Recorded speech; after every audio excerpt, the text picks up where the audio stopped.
Guys, batteries go down when you least expect them, and that's what happened just now. So thank you for bearing with me. While I'm getting this done, most of you may have heard that history was made yesterday, and coaching, Andy got his first technical yesterday. Did y'all if I can get this to stay up? I'm having difficulty. Oh, he did? Okay, I did not know that. We were going to rib him a little bit. We were going to rib him a little bit about that and have a good time with that. Sometimes referees, they get a little stubborn sometimes, you know what I'm saying? But we won't go into that this morning. Just a couple of announcements. I know Luke had made this announcement, but tonight we're starting service at 4:30. Tremaine Baltimore, many of our young folks know him. He will be here sharing his testimony. I have not heard it, but I know he has a marvelous testimony. And so be here at 4:30 if you possibly can tonight. Another date I want you to keep in mind that was not announced on February the 27th. That's a Wednesday night. Renee Warsham will be here to give her testimony. Her daughter Jayanne will be here to sing, and we'll have more of a regular church service on that Wednesday night. That's February the 27th. Some of you know her as Fluffy Washburn. You know, many of you know her history, but God has miraculously changed her, and she's going to be here that night sharing about how God has changed her life. And she has been a Christian for 2, maybe 3 years. I'm not really for sure, but mark your calendars for February the 27th. That's the last Wednesday night of the month. I want to begin this morning by, it was the wildest thing. This morning, I got on Facebook for just a few minutes before church because a lot of folks will send me messages, private messages. But this morning, Christy Green had on her webpage a little saying that I thought was just really phenomenal, because sometimes you think, God, I hear you right. Am I supposed to speak about this certain topic this morning? And when I saw her webpage, it just really confirmed to me that I'm supposed to speak on what I'm speaking on. What she put on there was, it doesn't matter what anybody thinks about you, but what God thinks about you. That's kind of the gist of what she said. So this morning, I want you to begin by saying to you, you matter to God. You matter to God. Your value is not based on what the world says about you, but your value is based on what God says about you. Now, there's 4 things, very quickly, that the world tells you about your worth. All these begin with an A. Very quickly. First of all, the way the world judges our worth is by our appearance. In other words, how do I look? We think if I look good, then I must be good. If I don't look good, then I must not be valuable. I must be important because I fit an image. Entire industry has been built around the idea that your value is based on your appearance. You know what that's called? Hollywood. Hollywood, you have to fit a certain image. If you don't fit that image, you're not going to be a part of Hollywood. Hollywood says if you're handsome, if you're gorgeous, then you're worth a lot. Now, you know what the problem is? Most of us are just average-looking folks. Now, I heard somebody from the back row say, speak for yourself. They need to confess their pride this morning. But in other words, if you only have high value in life by being super attractive, that leaves most of us out. We don't fit that bill. So based on what Hollywood says, most of us would say we're not worth very much. But then there's a second way. Not only do the world says you evaluate your worth by your appearance, but also you evaluate your worth by your affluence. What do I own? Well, if I have a lot of things, then I'm worth a lot. If I don't have a lot of things, then I must not be worth a lot. But, never connect your self-worth with your net worth. Your value and your values have nothing to do with each other. We know that the greatest things in life are not things. But the world says if you have a lot of money, a lot of stuff, then you're a valuable person. But then there's a third thing. The world not only judges our worth on appearance and on influence, but also on achievement. What have I accomplished in life? If I reach a lot of goals in life, then I feel good about myself. If I get a promotion or win a trophy or get an honor, then I must be good. Now that's why people are workaholics, because they think they've got to prove something. So they work continuously trying to achieve things because they think their worth or value is based on their achievements. And then there's a fourth way. The world says if you judges our value by approval. How well am I liked? If I'm liked a lot, then I must be worth a lot. If I'm only liked a little, then I'm worth just a little. If I'm not liked by anybody, then I'm just totally worthless. And so some of you have spent your entire life trying to gain the approval of other people. You see, if you build your worth upon what other people say about you or think about you, then you're going to be devastated every time you're criticized in life. You'll always be asking the question, what do other people think? What do other people think about me? Now, psychological studies have been done, and they have said that you tend to base how you feel about yourself on what the most important person in your life thinks about you. So if your husband's the most important person, and your wife, you tend to base your value based on what he says, or vice versa if you're the wife, or if there's some important person in your life, or you think they're important, whatever they say about you, that's what you base your worth on. Now that's not a good way. That's the reason this morning I urge you to make Jesus Christ the most important person in your life, because Jesus will always tell you the truth. He's not going to, He's not going to tell you a lie. He's not going to say, I love you if. Jesus says, I love you, period. And so nothing can keep Jesus from loving you. Now the problem with these four things I've just mentioned, appearance, affluence, achievement, and approval, is that they're all unstable. They're all unreliable sources of security in your life. Why? Beauty fades. You ever seen somebody? I saw a girl that I went to grade school with. I thought she was the most beautiful person on the face of the earth when I was in the 4th grade. And I saw her about 10 or 15 years ago, and I said, number one, either I was blind back then, or else something has happened drastically to her beauty. Beauty fades. Possessions wear out. You know, sometimes you buy something, this is your most valuable possession that you have, and then all of a sudden you look and it's just wore out. So possessions wear out. You may be trying to win a trophy or succeed at something or break a record. But you know what happens? Somebody comes along and they win more trophies than you do. They break the record that you so coveted, and then all of a sudden you're back to square one. And then also, no matter what people do, some people are just not going to like you. So if you're trying to get approval of other folks, you can try as hard as you can. You can bend over backwards. But here's the rule. Some people are not going to like you, no matter what you do. And so this morning, we must understand what God thinks about us. That leads us to our text, Luke chapter 19, beginning in verse number 1. Jesus entered Jericho, and passing through, a man was there by the name of Zacchaeus. He was a chief tax collector, and he was wealthy. He wanted to see who Jesus was, but being short, he could not because of the crowd. So he ran ahead, climbed a sycamore fig tree to see him, since Jesus was coming that way. When Jesus reached that spot there by the tree, Jesus looked up and said to him, Zacchaeus, come down immediately. I must stay at your house today. So he came down at once and welcomed him gladly. All the people saw this and began to mutter, he has gone to be the guest of a sinner. But Zacchaeus stood up and said to the Lord, look, Lord, here now I give half of my possessions to the poor. If I cheated anybody out of anything, I will pay back 4 times that amount. Jesus said to him, today salvation has come to this house, because this man too is the son of Abraham. For the Son of Man came to seek and to save what was lost.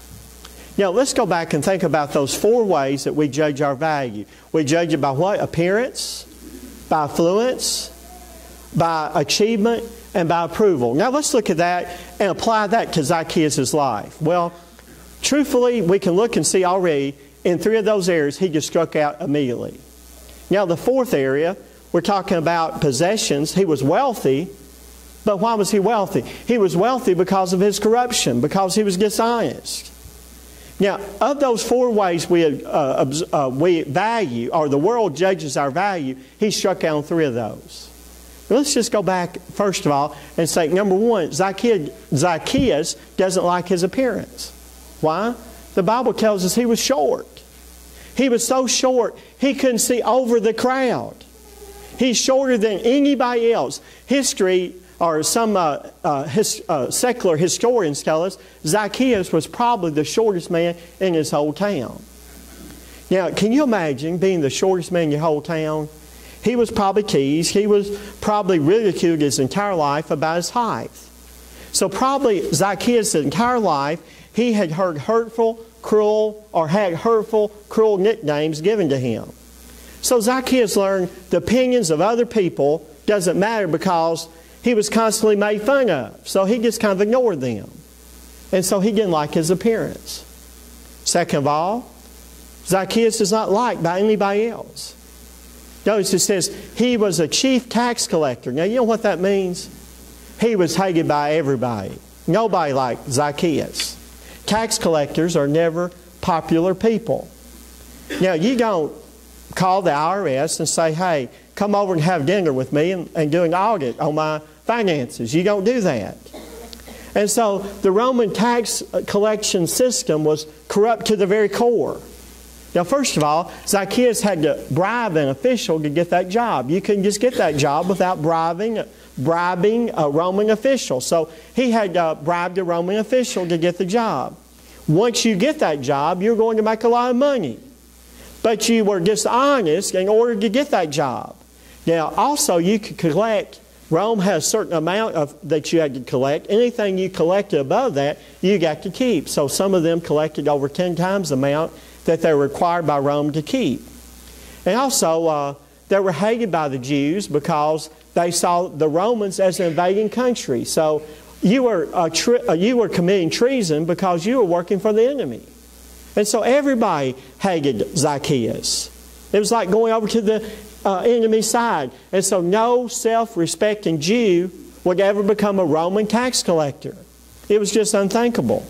Also, the text doesn't tell us this, but more than likely, when Zacchaeus got this job, he was disowned by his family. So his family didn't even like him. And so, also in those days, that you were barred from going to worship. You could not worship in a synagogue because you had sold yourself out to the enemy. So what I'm trying to say is this: Zacchaeus is the most hated, unpopular man in the entire city of Jericho. So not only does he have an appearance problem, he has an approval problem. Notice the Bible here tells us he was not only a tax collector, he was the chief tax collector, which meant he had other folks under him. And so, you know, those guys on the lower level, they were hated, but when Zacchaeus would come to town, they'd say, this guy is over the whole scam. And so he was a chief tax collector, so he was hated even more so. And so what's so amazing is Jesus stops and talks to the most hated, unpopular man in the whole town. He spends his time with him. But then not only Zacchaeus did not like his appearance, not only was he hated by everyone else, but then thirdly, Zacchaeus hated himself. Now how do we know that? Well, he's not proud of his accomplishments or his achievements. Why? He has wealth, but he's got wealth by stealing from other people. So you can't be happy and guilty at the same time. He knew that all of his success was achieved by cheating other folks. So he had lost all of his self-respect. He didn't like his life. He has a lot of money, but he's lonely. He's a very unhappy man in his life. He's miserable. He's feeling hopeless about his life. But in one day's time, Zacchaeus' life was transformed. Of all the people in Jericho that day, Jesus says, Zacchaeus, I'm inviting myself to come to your house for dinner. So Jesus chooses the most unloved, the most disrespected, the most evil, the most unappreciative person in the entire city and says, I'm going to go home and eat at your house today. Now, this is what I want to talk about this morning. That's kind of my introduction. It's a little long introduction, isn't it? This morning, the truth that we're talking about is you matter to God. You matter to God. Now, looking at this story, I want us to see this morning how much you matter to God. You matter a lot.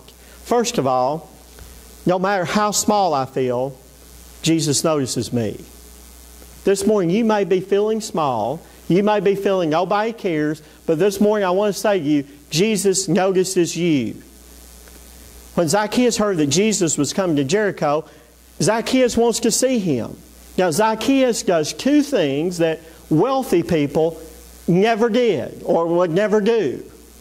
First of all, he runs. In that day and time, if you were wealthy, you would never run. You know who ran? Slaves. You would have slaves run. So a wealthy man would never run. But then the second thing is, he climbs a tree. A wealthy person would never climb a tree. That was a job for a slave. That was a job for someone else. And so so Zacchaeus does two things that a wealthy person would never do. Now, when he climbs that tree, when Jesus reaches that tree, what does Jesus do? He looks up. In a packed crowd, with people all around, Jesus pauses and goes to Zacchaeus. Jesus totally focuses on Zacchaeus. Jesus is not looking at anybody else except for Zacchaeus. Well, here's Zacchaeus thinking to himself, I'm little, I'm short, I'm overlooked, I'm insignificant, but Jesus is paying attention to me in the midst of a crowd. He's looking just at me. Now this morning, what I want to say to you is this. Regardless of what you're going through this morning, God has His eye on you. This morning, God is paying attention to you. There's never been a time in your life where God has ever taken His eyes off of you. This morning, God saw when you were formed in your mother's womb. God saw you when you took your first breath. God heard your very first scream. But not only that, God has watched you every second of your life since the beginning. God has saw all of your life. He saw the good. He saw the bad. He saw the ugly. Now this morning you may be sitting in this service and you may be feeling God is millions of miles away somewhere. Well, this morning you're wrong. God is paying close attention to the very details of your life. And so this morning, no matter what you're going through in your life, God has not forgotten about you. He knows all about you. So no matter how small, how insignificant you may feel this morning, Jesus notices you. Let's look at Luke chapter 12, verse 6 and 7. What's the price of 2 or 3 pet canaries? Now, we know a canary is a bird. Some loose change, right? In other words, they're not worth very much. But God never overlooks a single one. Look at verse 7. He pays even greater attention to you, down to the last detail. Now, this is my favorite verse, even numbering the hairs on your head. Don't be imitated by all this bully talk. You're worth more than 1,000,000 canaries, even more than 1,000,000 canaries. Now, what's a canary? Well, it's a bird. It's a worthless bird. Some translations even use the word sparrow.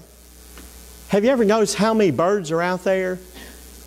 One morning I just looked out this week, and I'm not kidding, I think every bird in the universe was right there in the front yard pecking and everything. You know what I'm saying? A few years ago, Trish and I was going to take a walk down the road, and so we're walking down the road. All of a sudden I hollered, I said, "Run!" And she looked at me like I was nuts, and I took off running. And it didn't take her just a few minutes to realize why I said run, because those blackbirds came over, and you know what happens? They start dropping droppings, you know.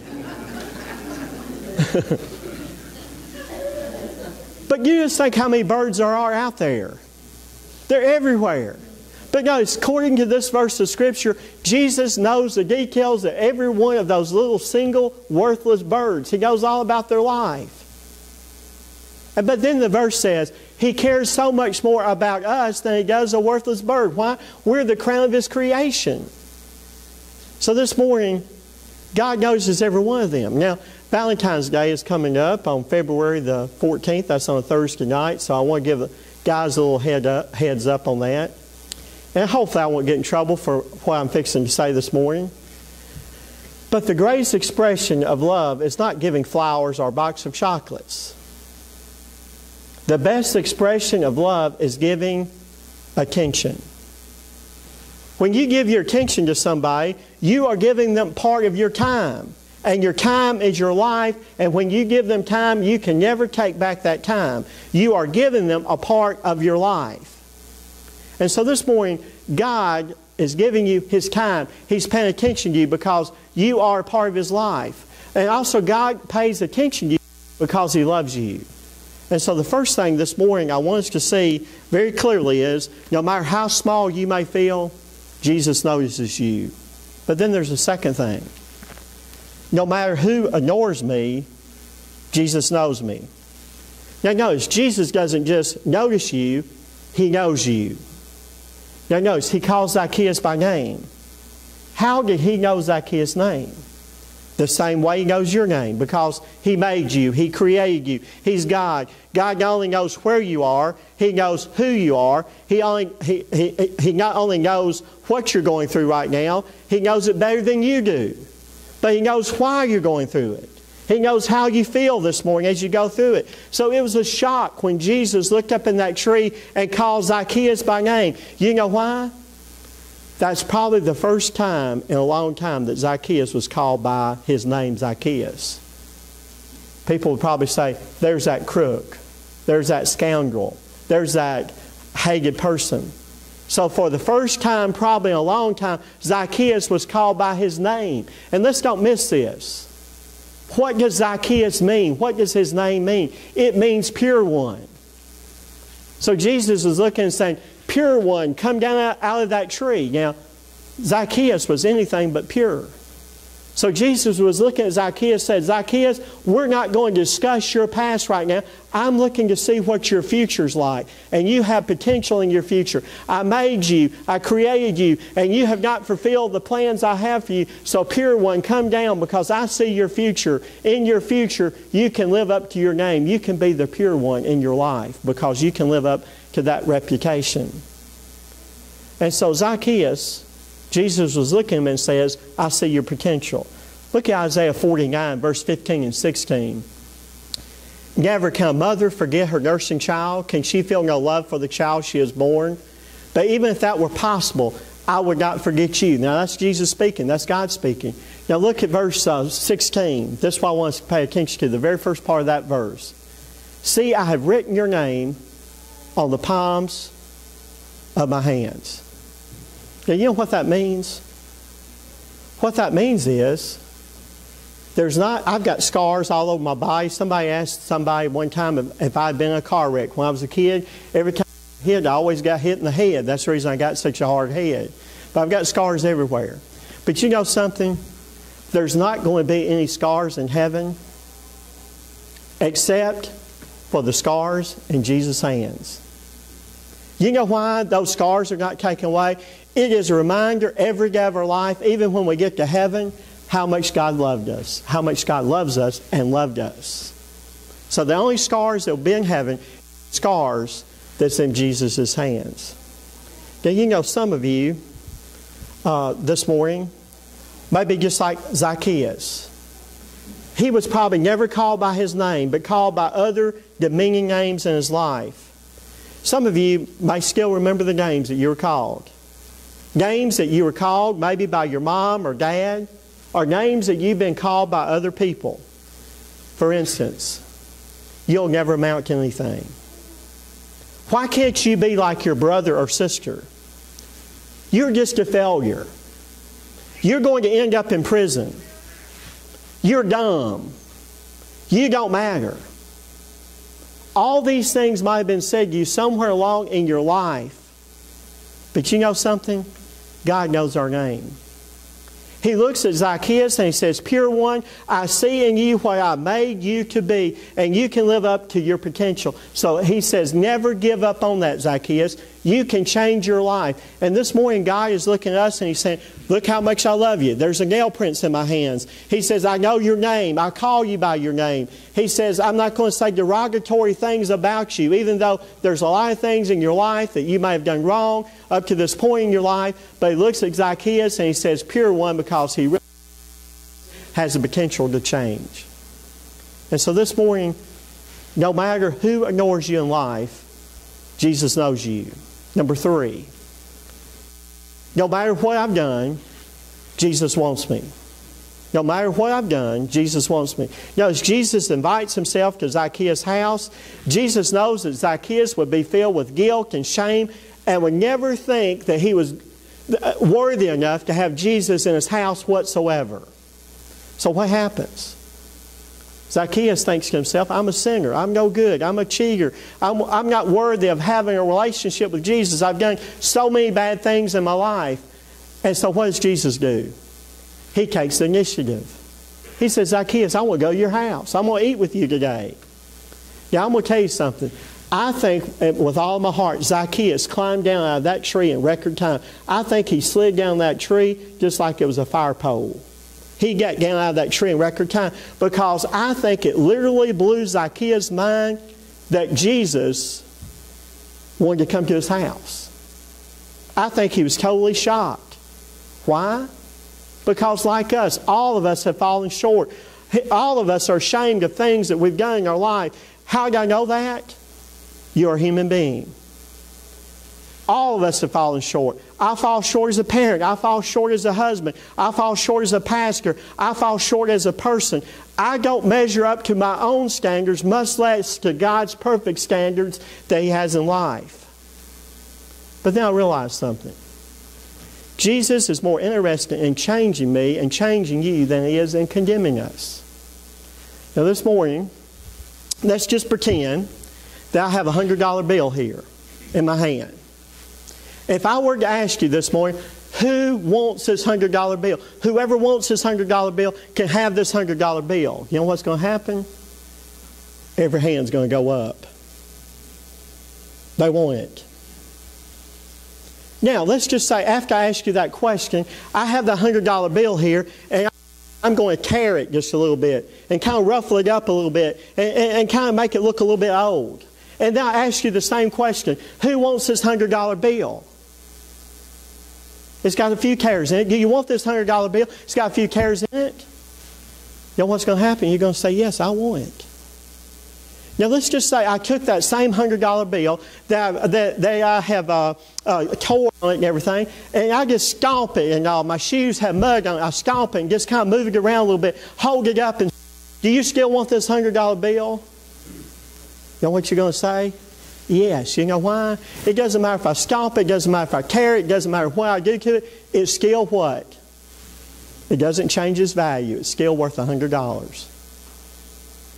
God looks at our life and God says some of you may have been battered in life. Some of you might have folks spit on you. Some of you might have folks call you names. But God looks at you and says, it doesn't matter what's happened to you. It does not change your value. You're still valuable in my sight. And so it doesn't matter what happens to that money. It's still worth it. And so God changes people who just stand up and say, I need your help. I made mistakes. I've blown it. I've done wrong. I've sinned. I need to turn and go your way. But you see, even though you might have sinned and committed mistakes in your life, you have not lost 1 cent of your value to the Creator who made you. And this morning, Jesus